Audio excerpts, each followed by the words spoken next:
જય હિન્દ, જય ભારત. તમામ મિત્રોને મારી એક નમ્ર વિનંતી છે.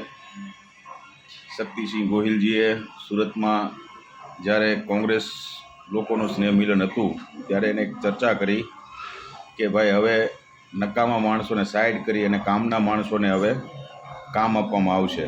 ખૂબ સારી વાત છે. જેમ રાહુલ ગાંધીજીએ કીધું ને કે લગ્નના ઘોડા લગ્નમાં જ નચાવવા જોઈએ અને રેસના ઘોડાને એને રોડ પર દોડાવવા જોઈએ. એ થેરીએથી કામ કરો.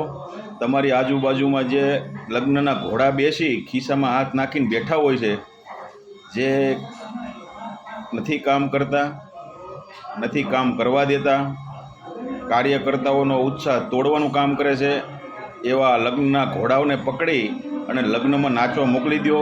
જે ભાજપની બારાતમાં જઈને દરેક ચૂંટણીમાં નાચે છે એને ભાજપની લગ્નનીમાં નાચવા મોકલી દો, એવી મારી વિનંતી છે. જય હિન્દ, જય ભારત.